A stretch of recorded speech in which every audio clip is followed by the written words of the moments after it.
Hello everyone. जैसा कि हमने पिछले वीडियो में पढ़ा था पॉलिनोमियल यानी बहुपद के बारे में, रिलेशन बिटवीन जीरोज निकालने के लिए सीखे थे, मतलब कि उसका फॉर्मूला, और बताया था कि जो है नेक्स्ट वीडियो में उसका प्रॉब्लम के बारे में बताऊंगा।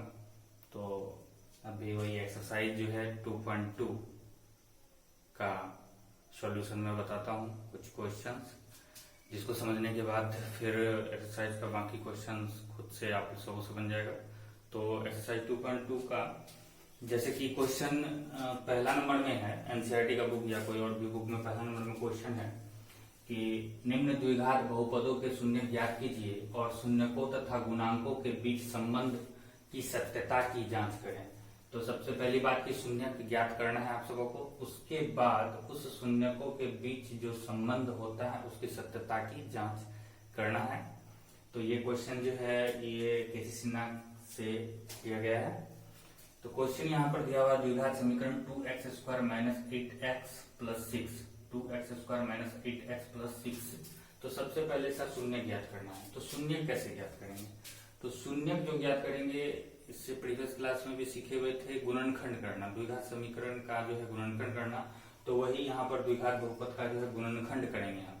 ठीक है, तो गुणनखंड करने का सिंपल सा तरीका होता है, जैसे ये a जो है ax² का गुणांक हुआ, b यहाँ पर x का गुणांक हुआ, c जो है ये अचर पद हुआ।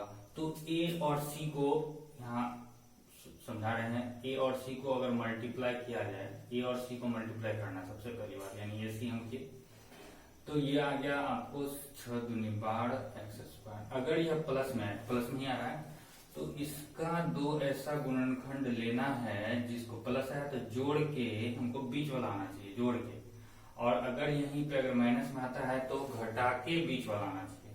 तो अभी चूंकि दो को 6 से गुना किए तो 12x² आया प्लस में, तो हमको 12 को ऐसा दो भाग में बांटना है, इसका दो ऐसा गुणनखंड लेना है जिसको जोड़ने से बीच वाला यानी कि -8 आ जाए। तो ऐसा दो गुणनखंड 6 और 2 हो सकता है, 6 और 2। अगर दोनों को गुना करें तो 12 आ रहा है, दोनों को जोड़े तो 8 आ रहा है। क्योंकि यहाँ पर माइनस है इसलिए दोनों को माइनस लगाएंगे, तब ना सेम चिन्ह होगा तो जुटेगा, और x और x। अब देखिए ये आपका आ गया -6x -2x, दोनों सेम चिन्ह है, जुटने से -8x आ गया। तो अब इसी प्रकार गुणनखंड होता है तो 2x² - 2x - 6x + 6। इसको पहले भी लिख सकते थे, बाद में कोई फर्क नहीं पड़ता। अब 4 पद नजर आ रहा होगा, तो पहला 2 पद और बाद का 2 पद दोनों को अलग अलग कॉमन ले लीजिए। इसमें कॉमन क्या आ रहा है? 2 कॉमन आ रहा है, साथ में x भी कॉमन आ रहा है। तो 2x कॉमन ले लिए तो इसके पास बचा x, और इसके पास 2x का 2x ले लिए तो बचा 1। तो 2x x - 1। इस दोनों में से कॉमन क्या आ रहा है? माइनस इसके पास है, इसके पास प्लस है, तो -6 ले लिए। तो -6 लिए तो यहाँ बचा x और यहाँ बचा -1। तो अब ऐसे करने से देख रहे होंगे कि एक बार फिर से सेम कॉमन आ गया, x - 1। तो उसको ले लिया x - 1, बचा यहाँ 2x और यहाँ पर -6। हो गया क्लियर? तो ये मेरा गुणनखंड तैयार है। तो अब गुणनखंड तैयार है, तब इससे शून्य कैसे ज्ञात करेंगे? तो बताए थे कि शून्य वह मान होता है जो उस बहुपद को शून्य करते। तो हमको करना क्या है? इस गुणनखंड के बराबर में 0 डाल देना है। तो इसका मतलब इतना गुना इतना बराबर 0। तो इसका मान 0 या नहीं तो इसका मान 0, किसी एक का मान 0 होगा तब ना बहुपद जो 0 बनेगा। तो इसका अगर मान 0 होता है तो x - 1 = 0, या नहीं तो 2x - 6 = 0। अगर यह 0 होता है तो x -1 उधर गया, प्लस बना, और इसको जब सॉल्व किए तो आया 3, यानी 6 उधर जाएगा प्लस में, 2 बटे में आएगा, कटने के बाद 3। तो x का वैल्यू या तो 1 होगा या तो 3 होगा। तो 1 भी इसका शून्य हो सकता है और 3 भी। तो अतः द्विघात बहुपद इतना का जो है शून्य 1 एवं 3 है। तो शून्य तो हम ज्ञात कर लिए। अब हमारा काम होता है कि हम शून्यकों के बीच संबंध कैसे स्थापित करेंगे। तो आइए सीखते हैं संबंध का जांच कैसे करना है, देखते हैं। तो अब जो है हमारा काम है शून्यकों एवं गुणांकों के बीच संबंध का जांच करना। तो सबसे पहली बात शून्यकों का योग। तो शून्य मेरे पास 1 और 3 है। तो शून्यकों का जब योग, दो रिलेशन बताए थे द्विघात समीकरण में, एक शून्यकों का योग और दूसरा शून्यकों का गुणनफल। तो शून्यकों का योग 1 + 3, 1 + 3 के तो 4 हुआ। अब हमको जांच करना है ये जो 4 आया मेरे उस फॉर्मूला पे बेस्ड है या नहीं। तो याद कीजिए, इससे पहले वाले जो वीडियो में बताए थे, शून्यकों का योग बराबर होता है माइनस एक्स का गुणांक बटे एक्स स्क्वायर का गुणांक। तो अगर हम इस द्विघात बहुपद में आए तो एक्स का गुणांक तो -8 है, माइनस में माइनस लगाए तो +8 हुआ, लेकिन यहाँ तो 4 है। तो हमको चूंकि जांच करके दिखाना है कि ये 4 आना चाहिए, तो हम ऐसा कर सकते हैं, माइनस लगाए और ये एक्स का गुणांक लिख दिए, बटे में एक्स स्क्वायर का गुणांक 2 लिख दिए। अब हम इसको सॉल्व करके देखिए इसका वैल्यू 4 के बराबर ही होता है या नहीं। तो ये तो माइनस माइनस +8 बटे 2, 8 बटे 2 कटाएंगे तो 4 होगा ना। तो इसको हम इस फॉर्म में लिख सकते हैं, मान में परिवर्तन नहीं हुआ, बस उसका शेप चेंज हो रहा है। तो 8 बटे 2 भी 4 होता है, ये भी 4 है। इसका मतलब यह वैल्यू जो है मेरा सत्यापित हो गया कि यह माइनस एक्स का गुणांक बटे एक्स स्क्वायर का गुणांक ही है। तो यह जांच हो गया। अब जांच करते हैं कि शून्यकों का गुणनफल के बराबर है कि नहीं। तो शून्यकों का गुणनफल होता है, तो पहले तो गुणनफल करके देखते हैं, 1 गुना 3 किए तो कितना है, 3 आया। अब देखना है हमको शून्यकों का गुणनफल था अचर पद बटे एक्स स्क्वायर का गुणांक। तो वो जो बताए थे पिछले वीडियो में, वो उसका याद रखना उसको बहुत जरूरी है। अगर नहीं फिर देखे तो फिर से जाकर उस वीडियो को देखिए, बार बार देखिए, अच्छे से समझिए, दिमाग में बैठाइए उसको पूरे तरीके से। वो याद होना चाहिए, दिमाग में रहना चाहिए, तब सॉल्व होगा। नहीं तो फिर सॉल्यूशन ये जो शून्य की जांच करना ये बनेगा ही नहीं, बार बार पीछे उलट कर देख सकते नहीं। इसलिए पहले उसको क्लियर कर लीजिए, उसके बाद ही आप अपना एक्सरसाइज पाइएगा, उसको बनाइएगा, ठीक है। तो यहाँ पे 3 आया मेरा, और शून्यकों का गुणनफल होता है अचर पद बटे एक्स स्क्वायर का गुणांक। तो अचर पद आते हैं, अचर पद मेरा 6 है और एक्स स्क्वायर का गुणांक 2 है। तो 6/2 कटाने से 3 आ रहा है, यानी ये भी मेरा सही है। हम लिख सकते हैं अचर पद बटे एक्स स्क्वायर का गुणांक, यानी इस फॉर्म में हम लिख सकते हैं। ऐसा क्रिमिनल सवाल हो रहा था सर 4 था, तो ये क्यों किए, क्योंकि हम जांच करके दिखा रहे हैं कि इस फॉर्म में है या नहीं। तो मेरा आ रहा है उस फॉर्म में, इसलिए हमको जांच करना है, तो ऐसा लिखना होगा, जो फॉर्मूला है वो भी लिखना होगा। और इस प्रकार आपका यहाँ पर क्लियर हो गया, ठीक है। चलिए एक और एग्जाम्पल, ये तो मान लीजिए द्विघात समीकरण के रूप में था, इसका गुणनखंड हम बी मध्य पद को, इसको बोलते हैं मध्य पद को तोड़कर, मध्य पद को तोड़ के कर लिए। अब दूसरे तरह का एग्जाम्पल उसी में है, एक एक्स स्क्वायर माइनस 3। तो एक्स स्क्वायर माइनस 3, तो यहाँ पर देख रहे हैं ये भी द्विघात समीकरण है, लेकिन इसमें एक्स वाला पद जो है वह गायब है या नहीं है, इसमें मध्य पद है ही नहीं। तो मध्य पद को तोड़ेंगे कैसे, तो जरूरी नहीं गुणनखंड करने का एक ही तरीका होता है मध्य पद, आप वहां पर और जो फॉर्मूला बेस्ड हो सकता है उसको लगा सकते हैं आप, ठीक है। तो यहाँ पे देखते हैं हम कौन सा समीका यूज हो करके बन रहा है मेरा। तो ये एक्स स्क्वायर माइनस 3, यह परफेक्ट स्क्वायर नंबर भी नहीं है। तो अब नहीं है तो उसको बनाना पड़ेगा हमको। तो 3 को हम √3 का होल स्क्वायर लिख सकते हैं। √3 का स्क्वायर ही 3 होता है कि नहीं होता है। तो √3 का स्क्वायर होता है 3, तो हम उसको लिख सकते हैं √3 का स्क्वायर, उसको लिख दिए। तो अब मेरा ये फॉर्म देखिए, A square minus B square के फॉर्म में आ गया, A square minus B square, और A square minus B square equal to होता है A plus B into A minus B. इसको तोड़ दिया, A plus B into A minus B, अब इंटू के फॉर्म में आ गया, यानी गुणनखंड मेरा क्लियर है, यहाँ बन गया। इस तरह का भी सवाल आ सकता है, आपके एनसीईआरटी बुक में भी है, के सिन्हा के बुक में भी है, जो भी बुक देखिएगा दोनों तरह का सवाल होगा। तो इसलिए हम ये एग्जाम्पल भी बताए ताकि ये प्रॉब्लम नहीं हो। तो अब मेरा आ गया। अब तो फिर वही बात, शून्य निकालने के लिए दोनों के बराबर इक्वल 0 डालेंगे, यानी इसका भी मान 0 हो सकता है, या नहीं तो इसका भी मान 0 हो सकता है। अगर इसका मान 0 तो उधर जाके -√3 और ये जाके +√3। तो कहने का मतलब है द्विघात बहुपद का जो है शून्य -√3 भी आया और √3 भी आया। अब आते हैं शून्यकों के संबंधों की जांच करने के लिए, जांच करते हैं, देखते हैं क्या होता है। तो शून्यकों का योग सबसे पहले, तो शून्यकों का योग में -√3 अब +√3 करे, कट गया, दोनों कटने से क्या बचा मेरे पास 0। अब देखिए 0 आया, चूंकि शून्यकों का योग होता है माइनस एक्स का गुणांक बटे एक्स स्क्वायर का गुणांक। तो यहाँ पर चूंकि एक्स वाला पद है ही नहीं, तो उसका गुणांक क्या हो गया, 0 हो गया। तो कहने का मतलब हम इसको 0 लिख सकते हैं, ठीक है, यह माइनस एक्स का गुणांक हो गया।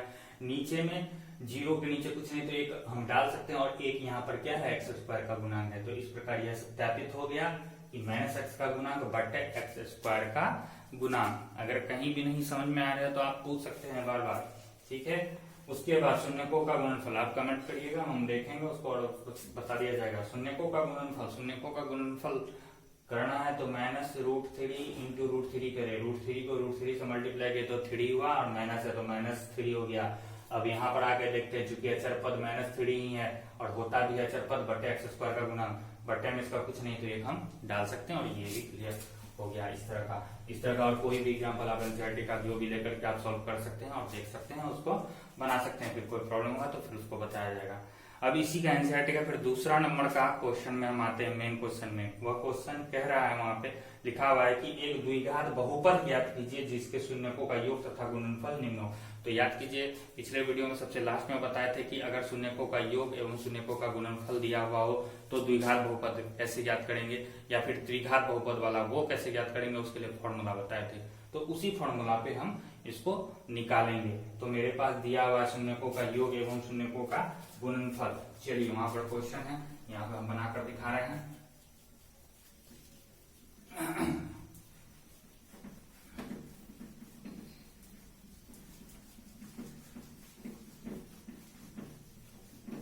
तो शून्यकों का योग एवं शून्यकों का गुणनफल अगर दिया हुआ है तो सबसे पहली बात की आपके पास 2 का 1 नंबर में क्वेश्चन वहां दिख रहा है शून्यकों का योग एवं शून्यकों का गुणनफल। तो मान लेते हैं, माना कि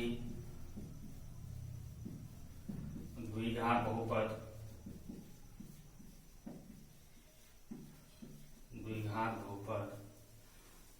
के शून्यक